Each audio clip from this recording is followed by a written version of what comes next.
The sun hung low in the sky, painting the neighborhood in honey gold light. It was one of those perfect summer evenings where the air felt soft and warm against the skin. Children's laughter floated from the playground nearby, mixing with the gentle clinking of ice in glasses. A string quartet played something classical but light near the pool, its notes drifting through the trees like smoke.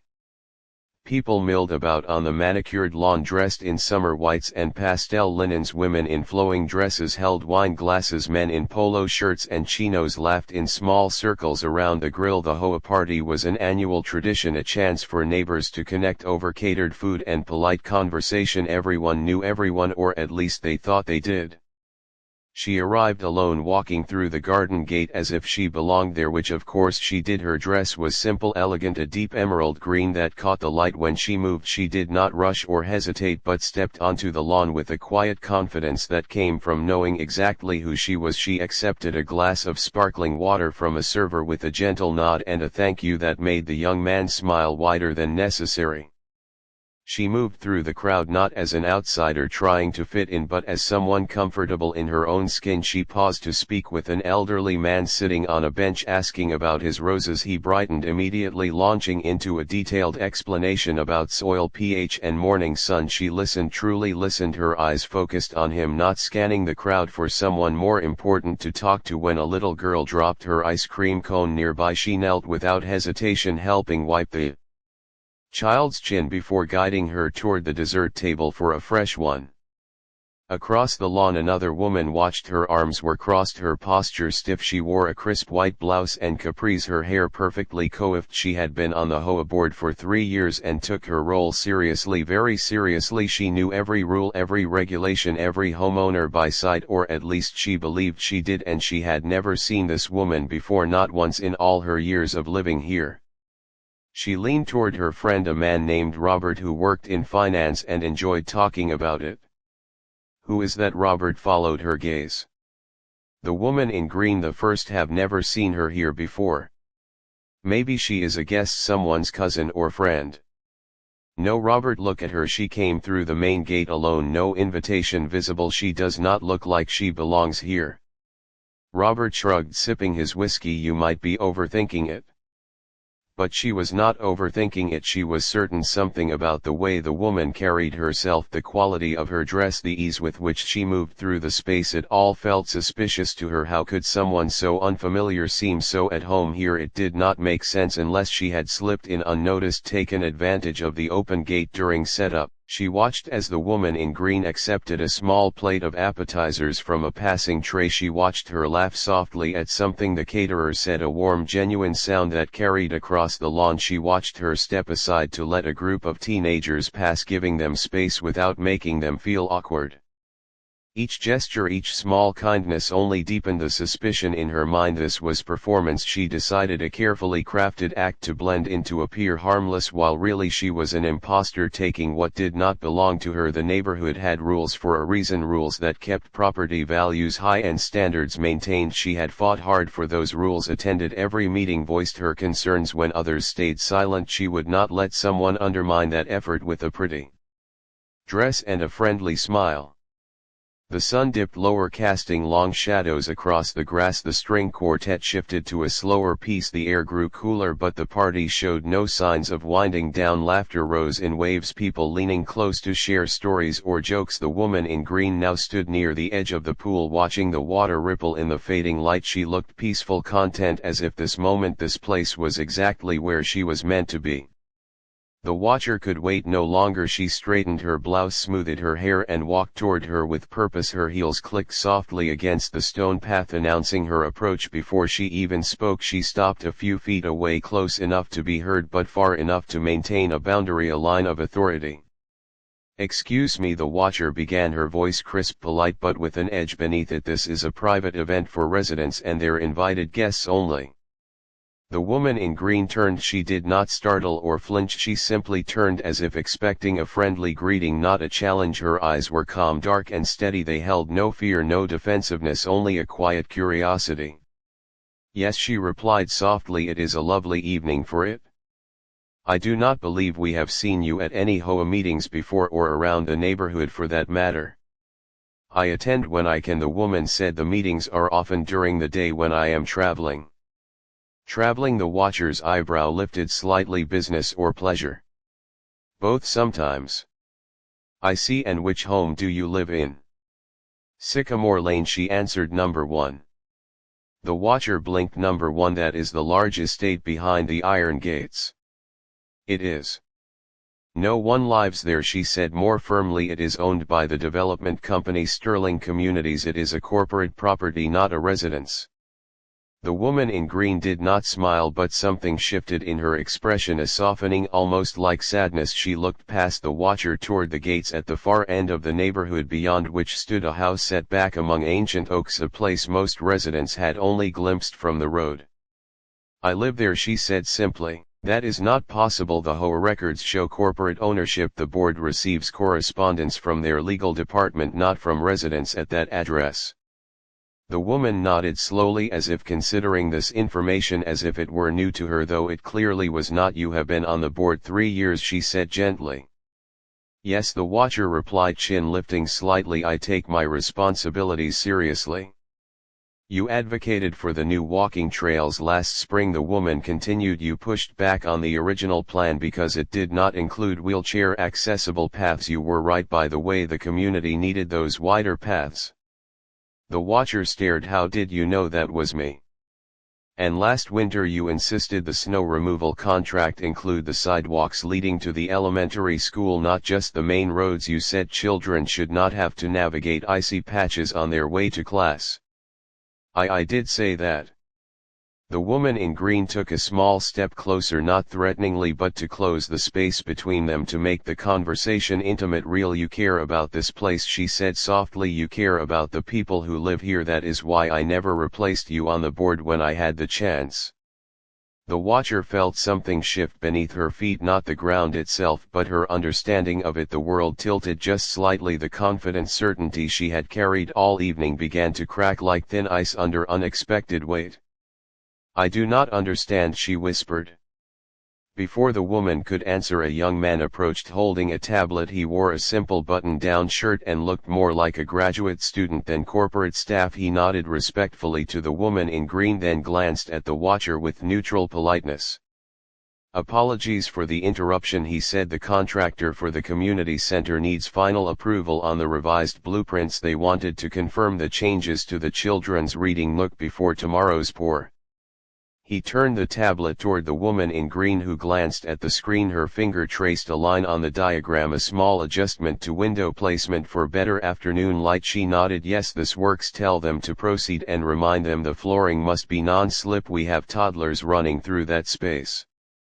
The young man nodded and stepped away, leaving a silence behind him, thick and heavy. The watcher stood frozen. Her eyes moved from the retreating assistant back to the woman in green. The pieces clicked together, not loudly but quietly, like the final turn of a key in a lock. Sycamore Lane, number 1, Sterling Communities. The board meetings she never attended in person. The calls that always came from an assistant. The emails signed with just a first initial. The golden light of sunset caught the woman's profile, illuminating the calm certainty in her face. She was not angry, she was not triumphant, she simply was. And in that moment the watcher understood with painful clarity that she had spent the last 20 minutes trying to remove the one person who owned not just the house but 8G for toddlers. The woman in green looked at her not with judgment but with something far more difficult to face, understanding. You should try the lemon tart, she said softly. The caterer told me it is her grandmother's recipe. Then she turned and walked away, leaving the watcher standing alone in the deepening twilight, surrounded by neighbors who had witnessed nothing and everything all at once. The air between them grew heavy, thick with unspoken words. The watcher stood frozen, her body rigid, her mind racing. She could feel eyes on her now, not many but enough. A few neighbors had paused their conversations, sensing a shift in the atmosphere, like animals sensing a change in weather. They did not stare openly, but their glances flickered toward the two women standing by the pool, their postures telling a story without words. The woman in green did not wait for a response. She simply turned and walked away, her steps measured, unhurried. She moved toward a small cluster of potted olive trees near the edge of the lawn where the light was softer, more private. She did not look back, she did not need to. The watcher remained where she stood, her cheeks burned with a heat that had nothing to do with the summer evening. She replayed the last few minutes in her mind, each word, each assumption, each confident declaration now twisting into something ugly. She had been so certain, so sure of her authority, her right to question, to challenge, to remove, and now that certainty lay shattered at her feet like dropped glass.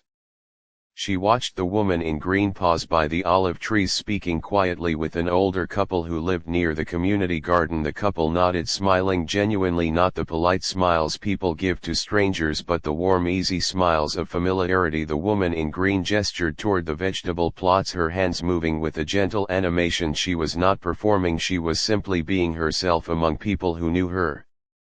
How had this happened? How had she lived here for 3 years, attended every HOA meeting, reviewed every document, and never once realized the developer lived among them, not in some distant corporate office but right here behind the gates on Sycamore Lane? She thought back to the meetings, the emails, the decisions that had shaped their neighborhood, the accessible trails, the upgraded playground equipment, the solar panels on the community center roof. She had argued for some of these things, believing she was pushing back against faceless corporate interests, never imagining the person on the other side of those decisions was the elegant woman in green, now accepting a small plate of fruit from a server. A young boy ran past kicking a soccer ball that bounced dangerously close to the pool. The woman in green moved without hesitation, stepping between the ball and the water, catching it gently before it could splash. She handed it back to the boy with a quiet word and a smile. He grinned and ran off. She did not scold him, did not call for his parents. She simply prevented a problem with grace and moved on. The watcher felt a lump form in her throat. It was not just embarrassment, it was something deeper, a recognition of her own blindness. She had looked at this woman and seen only what she expected to see, an outsider, someone who did not belong. She had not seen the person beneath the dress, the human being with history, intention, purpose. She had reduced her to a suspicion, a problem to be solved. She thought of her own home, the careful way she had decorated it, the pride she took in her garden, the rules she enforced on her own property. She would not want a stranger to walk in and assume she did not belong there, to question her right to be in her own space. Yet she had done exactly that to another woman on a night meant for community, for connection, for joy. The sun dipped below the horizon, leaving the sky painted in deep purples and oranges. String lights flickered to life above the lawn, casting a soft golden glow over everything. The party continued around her, laughter rising and falling like waves, but she felt separate from it all, as if standing behind glass watching a scene she could no longer enter.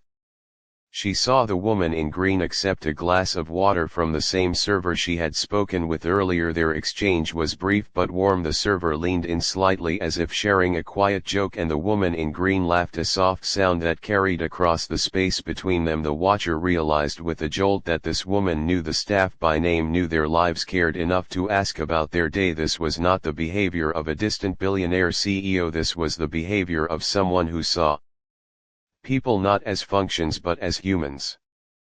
A memory surfaced unbidden from last winter. A heavy snowstorm had knocked out power for 2 days. She had been on the HOA emergency line fielding complaints about generator noise and blocked driveways. One call had stood out. A calm voice had requested that the maintenance team prioritize clearing the sidewalks near the elementary school first before addressing private driveways. The voice had been firm but kind, had explained that children walking to school in the dark with icy sidewalks was a safety issue that could not wait. The board had agreed, though some members grumbled about priorities being out of order. She had never connected that voice to a face until now. The woman in green began walking slowly back toward the center of the lawn, not toward her but simply moving through the space as she had before. She paused to admire a child's drawing displayed on an easel near the dessert table. She asked the little girl who had drawn it what the colorful swirls represented. When the child explained it was a dragon eating ice cream, the woman in green nodded seriously as if this were the most logical thing in the world. The watcher took a slow breath, her heart still hammered in her chest, but the sharp edge of panic had softened into something heavier, more complicated. She could walk away now, slip quietly out the gate, return to her home and pretend this evening had never happened. No one would stop her, no one would call her out publicly. The woman in green had made no scene, had issued no threats, had not even raised her voice. She had simply revealed the truth and walked away, leaving the watcher to sit with it alone. But walking away felt like another kind of failure, another act of blindness. She watched as the woman in green accepted a small slice of lemon tart from the dessert table. She took a bite and her eyes closed briefly in appreciation. She turned toward the caterer and gave a small thumbs up, a gesture so ordinary, so human it broke something open inside the watcher. This was not a villain, this was not a caricature, this was a person, a woman who built communities, who cared about wheelchair ramps and safe sidewalks and non-slip flooring for toddlers, a woman who remembered which board members fought for the right things even when no one was watching, a woman who could have humiliated her in front of everyone but chose instead to offer a quiet suggestion about dessert. The watcher took a step forward, then another. Her legs felt heavy as if moving through water. She did not know what she would say when she reached. Her apology felt too small, too easy. I am sorry for assuming you did not belong here. I am sorry for questioning your right to exist in this space. I am sorry for seeing only what I expected to see. These words would not fix what had happened. They would not erase the sting of her assumptions, but they were all she had. The woman in green turned as if sensing her approach. She did not look surprised or wary, she simply waited, her expression open, calm. The watcher stopped an arm's length away, close enough to speak softly but not so close as to invade space. She searched for words but found only truth. I was wrong, she said, her voice barely above a whisper. I did not know. The woman in green studied her face, not with judgment but with a quiet intensity, as if reading something beneath the surface. I know you did not know, the woman replied softly. That is why I spoke to you at all. The words landed softly but carried weight. Most people would have walked away after such a confrontation, would have let pride dictate their next move, but this woman had chosen connection over punishment, dignity over drama. You built this place, the watcher said, not a question but a statement of dawning understanding. I helped design it, yes, the streets, the parks, the homes, but the people who live here, they are what make it a neighborhood, not the blueprints. I have lived here 3 years. I have never seen you at a meeting. I travel often for work, but I read every minute of every meeting. I know who advocates for what, who shows up when it matters, who cares about the small details that make life better for families. The people who do that work, they matter to me. Tears pricked at the corners of the watcher's eyes. She blinked them away quickly. She had spent so long believing her role on the HOA board was about enforcing rules, maintaining standards, protecting property values. She had never considered that her real value might be in caring enough to fight for wider paths, for wheelchairs, for safer sidewalks, for children. She had never imagined anyone was watching, noticing, remembering. The woman in green reached out, not to touch her but to gesture toward 2 empty chairs near a fire pit newly lit against the evening chill. Would you like to sit, she asked. It is getting cool. The offer was simple, unforced. It carried no hidden agenda, no trap, no test. It was simply an invitation to sit together as neighbors on a quiet evening. The watcher hesitated only a moment before nodding yes. She said thank you. They walked side by side, not as CEO and board member, not as billionaire and resident, not as woman who tried to remove and woman who was nearly removed. They walked as 2 people on a summer night, the firelight dancing ahead of them, promising warmth, connection, the possibility of starting again, not with apologies but with presence. The party hummed around them, a gentle soundtrack to a quiet transformation. No one noticed the 2 women taking seats by the fire. No one saw the space between them slowly closing as they began to speak, not about rules or ownership or power but about the neighborhood they both called home. The fire crackled softly between them, casting dancing shadows across their faces. The warmth seeped into skin, chilled by evening air and something deeper, a coldness born of shame. The watcher sat stiffly at first, her hands folded tightly in her lap as if holding herself together. The woman in green leaned back slightly, her posture relaxed but not dismissive. She stared into the flames as if reading stories in the embers. After a long silence the watcher spoke, her voice barely louder than the fire's whisper. I thought this neighborhood was mine in a way. She did not look at the other woman as she said it, the words feeling too small, too selfish. Once spoken aloud, I spent years learning every rule, every regulation. I knew which homes had unapproved paint colors, which driveways needed repaving. I memorized square footage requirements for sheds. I thought that made me part of this place. The woman in green nodded slowly without judgment. Knowing the rules is one thing, she said softly, knowing the people is another. I tried to know the people. Did you? Though the question was gentle, not challenging, the woman in green turned her gaze from the fire, meeting the watcher's eyes for the first time without barrier or performance. When Mr. Henderson lost his wife last fall, who brought him meals for 3 weeks. The watcher hesitated. I did not know he was widowed. He sits on the bench by the roses every Tuesday afternoon, the one you passed when you arrived tonight. You spoke with him briefly about his garden. I asked about his roses. Yes, you did, and you listened when he answered. That was real, that moment was true, everything else around it was noise. The watcher felt tears well again, but this time they did not feel like weakness, they felt like clarity. She had been so busy performing neighborliness, attending meetings, signing petitions, that she had forgotten what neighborliness actually was. It was not knowing rules, it was knowing people. It was remembering that Mr. Henderson visited his wife's favorite roses every Tuesday. It was catching a child's soccer ball before it hit the pool. It was asking a caterer about her grandmother's recipe. I have been blind, she admitted, the words tasting like ash and truth at once.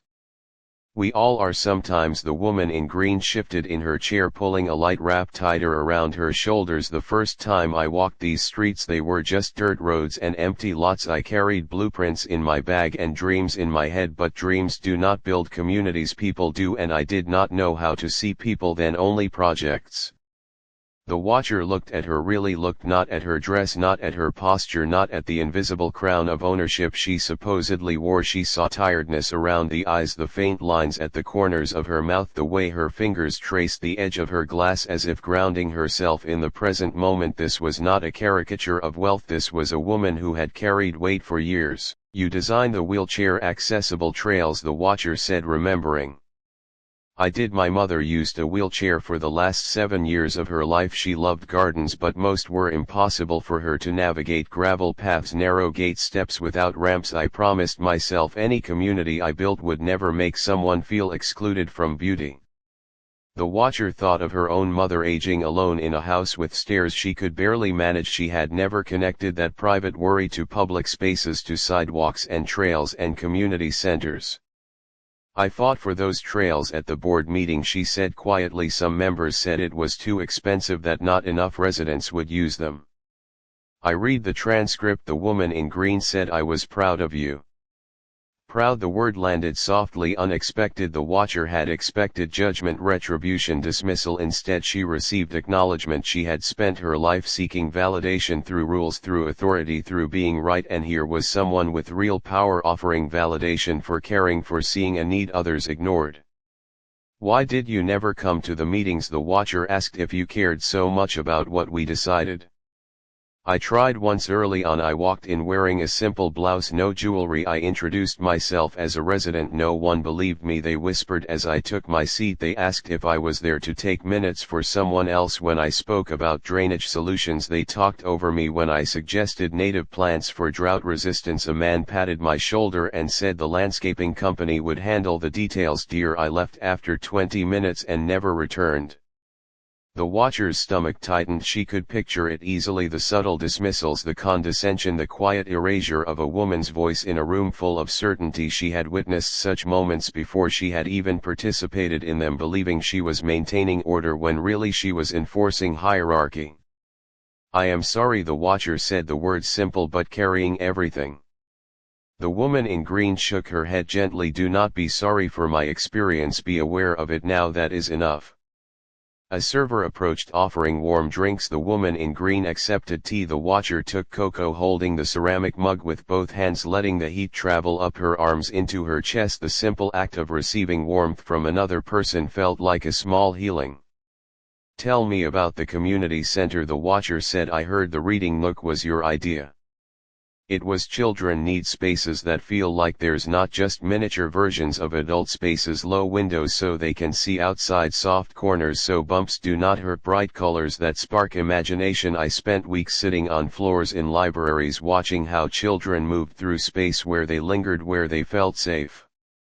You sat on floors in libraries. How else would I learn? The woman in green smiled, a real smile this time, reaching her eyes. I did not become a developer because I loved concrete and steel. I became one because I loved the idea of creating spaces where people could breathe, live, connect, thrive. But buildings are empty without understanding the humans who will fill them. The watcher thought of her own home, the careful placement of photographs, the reading lamp beside her favorite chair, the garden she tended each weekend. These were not just aesthetic choices, they were expressions of who she was, what she valued, how she moved through the world. She had never considered that neighborhoods were built the same way, with intention, care, attention to human need. "I never thought about who designed this place," she admitted. "I just enjoyed living here, the trails, the parks, the quiet streets. I took them for granted."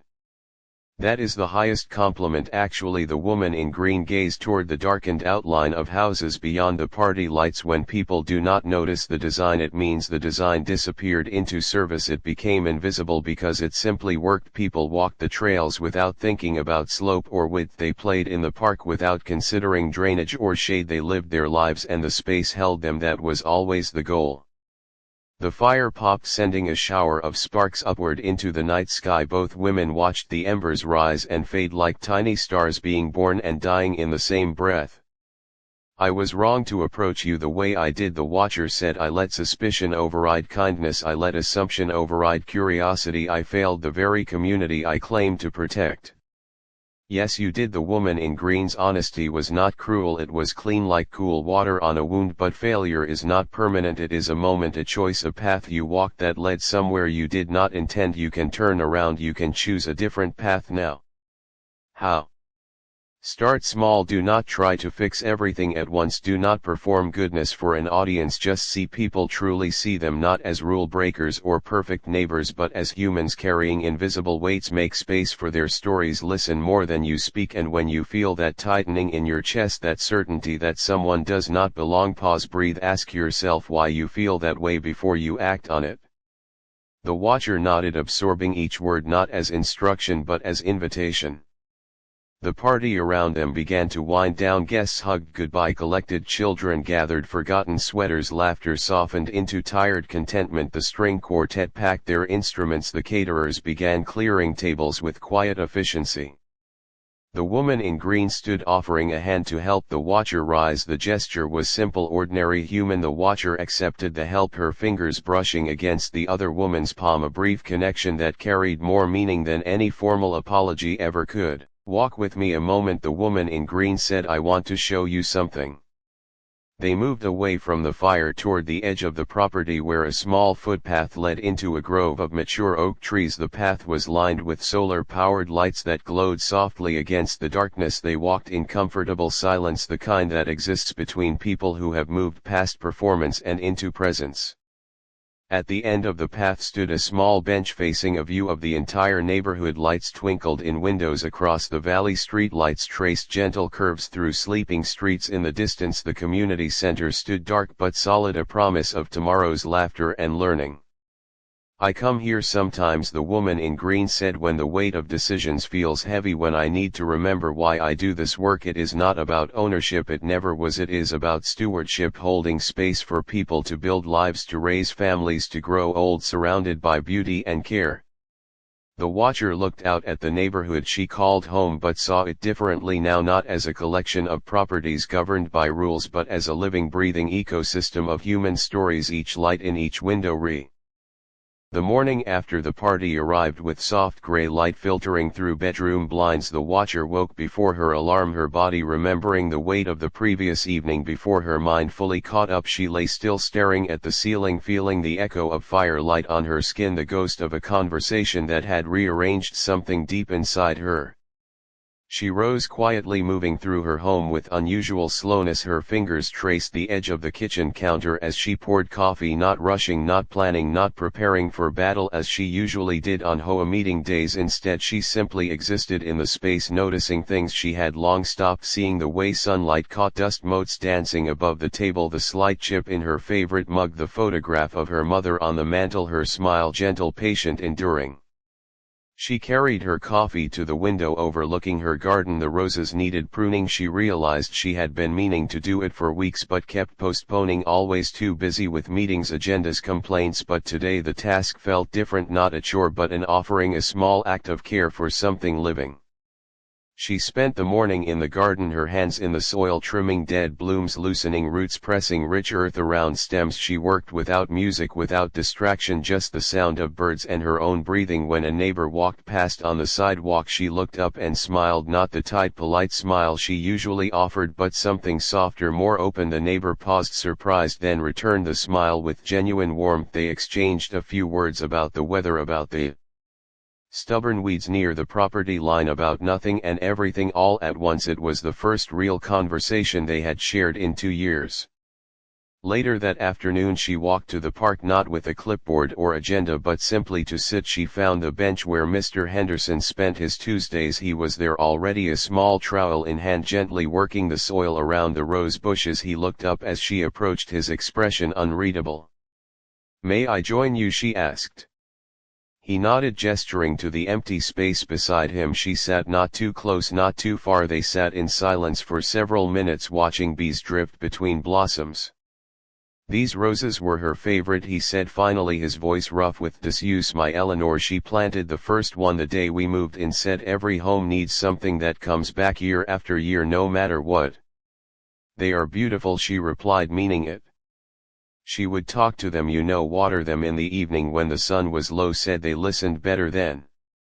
"I would like to hear more about her," she said, the words simple, honest. And so he told her stories, not the polished anecdotes people share at parties, but the real stuff. The way Eleanor hummed off-key while cooking, the way she saved buttons from old shirts in a tin jar, the way she held his hand during thunderstorms, even though she was the brave one, the one who faced surgery with steady eyes. He spoke for 20 minutes and she listened, truly listened, her phone tucked away, her mind not racing ahead to her next task. For the first time she saw him not as a rule follower or occasional violator of garden regulations, but as a man who had loved deeply and lost quietly, and still showed up every Tuesday to care for flowers his wife had planted decades ago.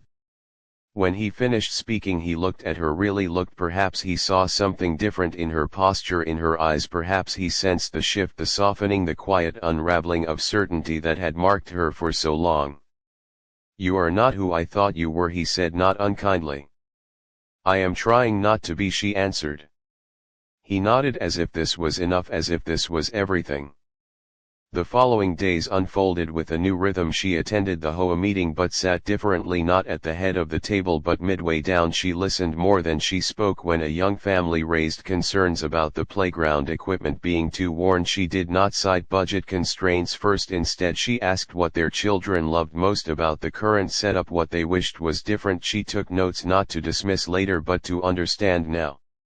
After the meeting she walked the neighborhood, not as an inspector but as a resident. She noticed things she had trained herself to ignore: the way the afternoon sun hit the community garden, making tomato vines glow like stained glass, the sound of children laughing from an open window, the elderly man who sat on his porch each evening waving at every passerby. She saw the neighborhood not as a collection of properties to be managed but as a living tapestry of ordinary lives unfolding in real time.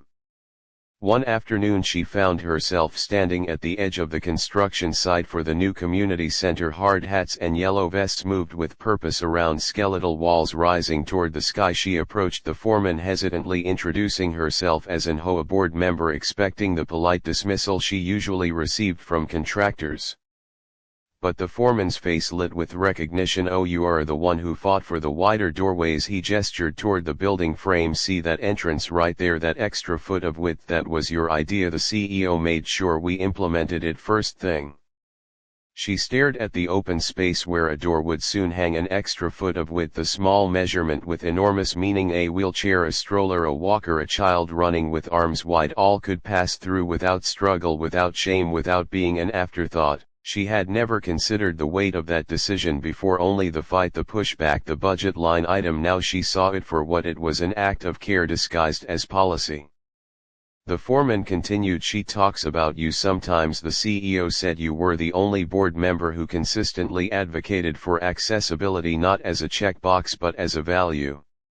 The watcher felt tears rise, but let them come. No one was watching, no one would judge her for softness here among the dust and steel and promise of something new. "I did not know," she admitted. "We rarely do," he said simply. "We rarely know the impact of our choices until much later, if ever." She walked home as dusk settled over the streets. The air smelled of cut grass and distant rain. She passed the elementary school, its playground empty now, swings swaying gently in the breeze. She thought of winter mornings, dark and cold, children walking these sidewalks in heavy coats, backpacks bouncing, small hands gripping mittens. She thought of ice hidden beneath fresh snow, of a fall that could break a wrist, a confidence, a sense of safety. She thought of the woman in green insisting on cleared sidewalks before private driveways, and understood finally that leadership was not about control, it was about seeing the vulnerable spots in the world and quietly reinforcing them before anyone got hurt. That evening she sat at her kitchen table with a fresh notebook. She opened to the first page and wrote not meeting minutes, not violation reports, not complaints, but a list of names: Mr. Henderson, Eleanor the caterer with the lemon tart recipe, the young family with concerns about the playground, the elderly man on the porch, the contractor who remembered her advocacy. She wrote their names and beside each one a small detail, something human, something real. Mr. Henderson, Tuesday roses, Eleanor humming off key, caterer grandmother's recipe, young family daughter loves the blue slide, elderly man waves at everyone, contractor values care over speed. She was not building a database, she was building a map of her neighborhood, not by streets and lots but by hearts and stories. Later she walked to the edge of her property where her yard met the woods. She stood watching fireflies blink on and off in the gathering dark, each light appearing then disappearing then appearing again in a new place, a rhythm of presence and absence, of return and renewal. She thought of the woman in green standing by the fire saying failure is not permanent, it is a moment, a choice, a path you walked that led somewhere you did not intend. You can turn around, you can choose a different path now. The fireflies did not judge the darkness, they simply brought their small light to it again and again. She took a deep breath, feeling the cool night air fill her lungs. She felt lighter, not because she had been forgiven, though she had been, but because she had forgiven herself for being human, for being blind, for being certain when she should have been curious. The weight she had carried for years, the weight of being right, had finally lifted, replaced by something gentler, more sustainable, the willingness to be wrong and grow anyway. Somewhere beyond the trees the woman in green was likely in her home on Sycamore Lane, perhaps reviewing blueprints, perhaps reading a book, perhaps simply sitting in silence as the watcher was now. Two women separated by wealth, by position, by experience, but connected now by a single thread of understanding that neighborhoods are not built by rules but by recognition, by seeing each other fully and choosing care over certainty again and again. The fireflies continued their dance, small lights in the vast dark, a quiet promise that even the smallest illumination matters, that even the briefest moment of connection changes the landscape forever. She turned toward her home not as a fortress to be defended but as a shelter to be shared. She knew tomorrow would bring new challenges, new assumptions, new moments where she might falter, but she also knew she would catch herself sooner. Now she would pause, breathe, ask why before acting. She would choose curiosity over certainty, kindness over control, connection over correctness. And that was enough, that was everything. Weeks passed and the neighborhood settled into autumn. The air turned crisp, leaves painted the streets in gold and crimson. The community center neared completion, its walls rising strong and graceful against the changing sky. Inside, workers installed shelves in the children's reading nook, placed soft cushions in window seats, tested the non-slip flooring that would keep toddlers safe. The building hummed with promise. One evening as the sun dipped low, casting long shadows across freshly paved paths, a small gathering formed, not a party, not a meeting, but something quieter, more intentional. The woman in green had sent simple invitations, handwritten notes delivered by hand, not email. She had chosen a handful of residents, those who showed up not for recognition but for care. The watcher received her note 3 days prior. Her hands trembled slightly as she read the elegant script. You helped shape this place, she wrote. Would you help welcome it into the world? Now the watcher stood near the building's entrance, her heart beating a steady rhythm, not of anxiety but of anticipation. She wore a simple sweater the color of burnt orange. She had spent the morning not preparing arguments or reviewing regulations but baking lemon tarts using a recipe she had shyly asked the caterer to share. The caterer had smiled warmly, written the instructions on a note card, added a pinch of cardamom, makes all the difference.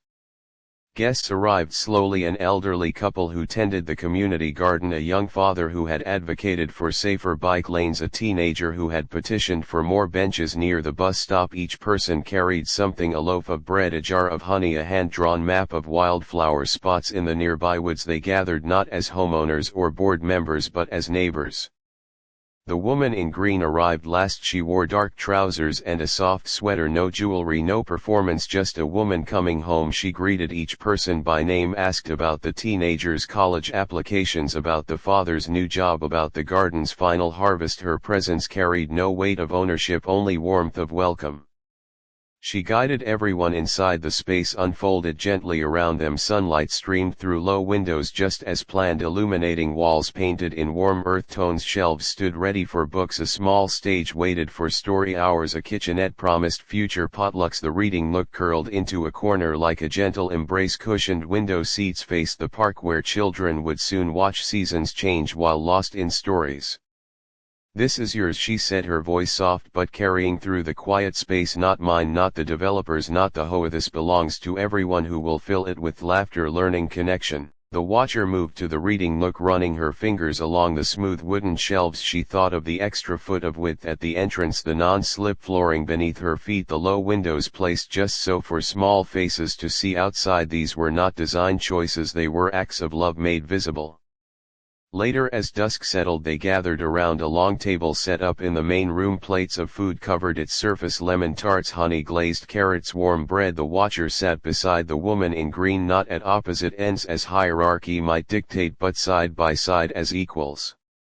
"I have something," she said, pulling a folder from her bag. Inside were sketches, not professional blueprints but hand-drawn ideas for the vacant lot beside the elementary school. A small orchard, she explained, apple and pear trees. Children could help plant and harvest, benches for parents waiting to pick up their kids, a little free library built into the fence. The woman in green studied the sketches, her finger tracing a line representing a path. "You thought about shade," she observed. "Children should not wait in direct sun. The trees would take years to grow, but we could plant fast-growing shrubs along the fence for now."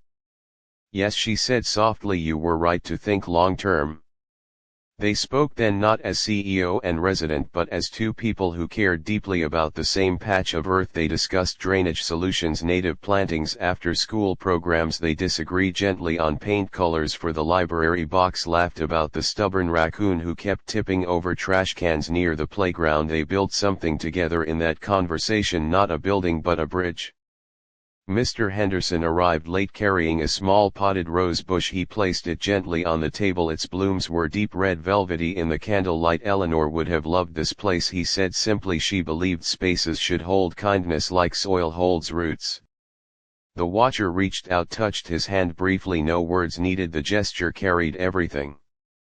As night deepened, stars appeared beyond the windows. Guests began to leave one by one, hugging goodbye, promising to return tomorrow with books for the shelves, with seeds for the garden, with stories to share. The building stood quiet again, just the two women remaining, tidying plates, stacking chairs. "You have changed," the watcher said, not as flattery but as observation. "No," the woman in green replied, "you changed yourself. I simply created a moment where that change could happen." "Is there a difference?"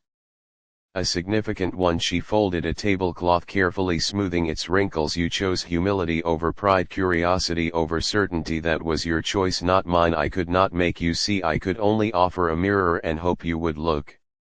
The watcher nodded, understanding settling deep in her bones. Growth was not something given, it was something chosen again and again in small moments when no one was watching. They stepped outside together. The neighborhood lay sleeping under a blanket of stars. Streetlights glowed softly, tracing familiar paths now seen with new eyes. The watcher thought of all the homes behind those lights, each holding its own stories, joys, struggles, quiet triumphs. She had spent years seeing only property lines, now she saw people. "I used to believe protecting this place meant enforcing rules," she admitted.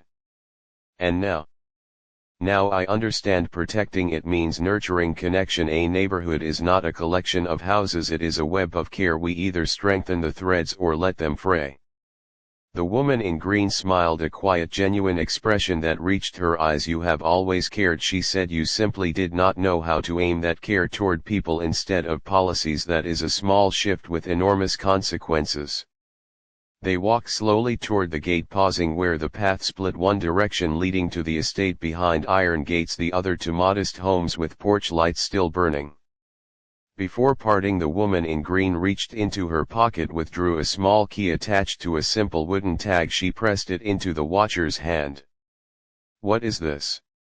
The side entrance to the community center opens before the main doors, for early morning readers, for night owls who need quiet space, for anyone who needs shelter before the world wakes up. You were the first to fight for accessible spaces. You should be the first to hold the key. Tears welled but did not fall. The watcher closed her fingers around the key, feeling its weight, its promise. This was not a reward, it was an invitation, a recognition that stewardship belongs to those who show up with open hands, not clenched fists. "Thank you," she whispered. "Do not thank me, thank the part of yourself that chose to grow." They parted there beneath an ancient oak, its branches stretching toward the stars, one woman walking toward gates, the other toward a modest home with a porch light left on just in case, the distance between them measured in steps, not in worth. Weeks later, on a Saturday morning, the community center opened officially. Children raced through doors laughing, testing the bounce of new flooring, tracing fingers along book spines. Parents clustered near windows, chatting easily. The watcher stood by the reading nook, watching a little girl climb onto a cushioned seat, press her nose against the low window, and point at a squirrel darting across the lawn. Her mother joined her. They sat together, watching the world outside while surrounded by stories within. The woman in green moved through the space not as host but as guest. She accepted a cup of tea from the young father who had advocated for bike lanes, knelt to listen to the teenager describe her college plans, accepted a slightly squashed lemon tart from the caterer with genuine delight. Their eyes met across the room, not with drama or tension but with quiet acknowledgement. Two women who had stumbled into each other's lives carrying assumptions like heavy coats. They had set those coats down together, chosen lighter garments, curiosity, humility, grace. Later, as afternoon light slanted through windows, they found themselves side by side on a bench near the orchard site. Workers had begun planting the first saplings, small fragile things that would one day offer shade, fruit, beauty. "It will take years," the watcher said.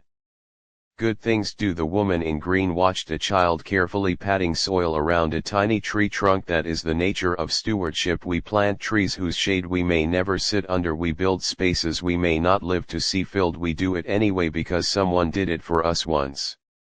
The watcher thought of her mother navigating stairs alone, of Mr. Henderson visiting rows of children walking icy sidewalks. She thought of all the invisible care woven into the fabric of daily life, care she had once mistaken for mere infrastructure. "I want to do more," she said. "You already are." "No, I mean beyond the HOA, beyond meetings and minutes. I want to see people, truly see them." "Then start where you are." The woman in green gestured toward the neighborhood stretching beyond the center walls. "Your street, your block, your daily walk. See who lives there, learn their stories, hold space for their joys and struggles. That is where real community lives, not in rule books but in recognition.